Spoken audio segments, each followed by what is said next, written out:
Well, just a few days after I got this original section of the 40-some-year-old layout, got the track weathered and ballasted, tested it. I rolled stock down, verified that the wheels and trucks were true, picking out pieces of ballast in the track, and it all rolled really smooth. But a few days after that, I got it wired, test ran the trains, and they would jump right off the track here. This is the track I had to remove, and in this joint, it was just too tight, and it would pinch the wheels, and it jumped straight up in the air. And it was actually very simple to take out.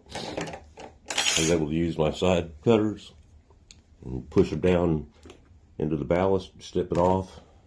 And I took the backside of a razor knife, just went along the edges of the ties and mashed down, snapped through the ballast and the glue. I use carpenter's glue, wood glue, to glue my sub bed. In this case, I've got foam down here. It runs into wood, and it was a little more difficult to get off. But then I use weight glue for the track because it's pretty easy to pop loose. So like I said, I just popped the ties loose along the edges. Took some flat tools, just kind of worked it up, down through it, down to the end, cut it over there, and replaced it. So now we need to do some track weathering and ballasting. For our track weathering for the rails and the rust on the side of the rails, I'm going to use Ecology Red Oxide, about half that, and Folk Art Burnt Sienna, about 50-50 percentages, and just go down the side of the rails. What you want to do is put a base coat on there, give it something to bite into, because paint won't really cover until you have something on the rails. And you don't need to really mix it. I like to let it kind of mix on the rail. And you don't have to be real neat with this either, because it's going to get weathering and dry brushing and chalks and everything else on it, and blend it all.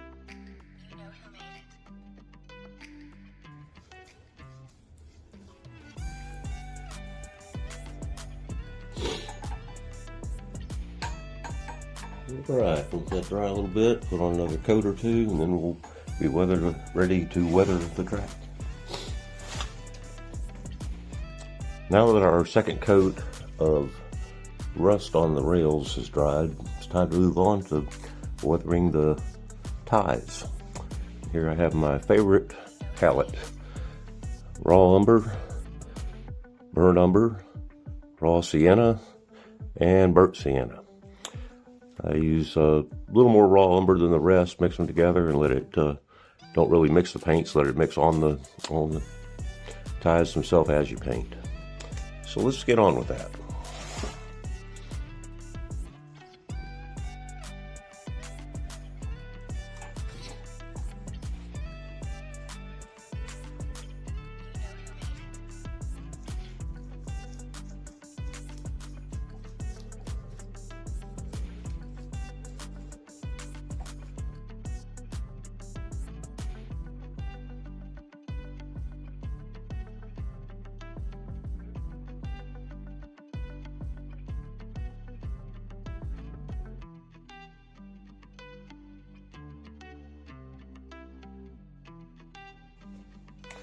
Well, let's see about doing some dry brushing.